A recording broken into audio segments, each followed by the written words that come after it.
কিছু কিছু ছেলেদের ভালোবাসা একটু অদ্ভুত হয় জানেন। মুখ ফুটে হয়তো সব সময় বলবে না ভালোবাসি, কোনোভাবেই জানতে দেবে না যে আপনাকে ছাড়া তার চলবে না। কষ্ট পেলে হয়তো চোখের কোণে জল থই থই করবে না, হয়তো আপনার সাথে রোজ একটা করে ছবি পোস্ট করবে না। লোক সমাজে গদগদ ভাবে হয়তো জানাবে না যে আপনার সাথে সে কতটা সম্পূর্ণ, কতটা ভালোবাসে তা হয়তো এক্সপ্রেস করতেও পারবে না ঠিকঠাক করে। তবু আপনাকে ভালোবেসে ফেললে সে আপনার জন্য করে ফেলতে পারবে যা কিছু সে নিজের জন্য করেনি কোনোদিন। আপনার পৌঁছাতে দেরি হলে ঘন্টার পর ঘন্টা ঠাঁই দাঁড়িয়ে অপেক্ষা করবে।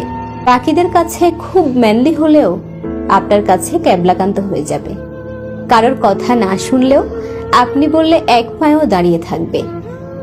ভিড়ের মধ্যে আপনার পাশে দুর্ভেদ্য কবচ হয়ে যাবে। আপনার বিপদ বুঝলে আপনাকে সরিয়ে নিজেকে এগিয়ে দেবে সামনে।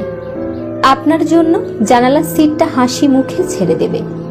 রাতে দেরি হয়ে গেলে আপনাকে বাড়ি অবধি ছেড়ে দিয়ে এসে নিজে বাড়ি ফিরবে মধ্যরাতে। প্রয়োজনে গোটা পৃথিবীর বিপক্ষে গিয়েও আপনার হাতটা শক্ত করে ধরে রাখবে। নিজেকে 2 নম্বরে রেখে আপনাকে দেবে 1 নম্বরের আসন। হিসেব করবে না, লজিক বুঝবে না, স্বার্থ খুঁজবে না। লোকে বলে ছেলেরা নাকি ভালোবাসতে জানে না। আসলে ছেলেরা বোধ হয় কতটা ভালোবাসে সেটা বলতে জানে না, বুঝে নিতে হয়।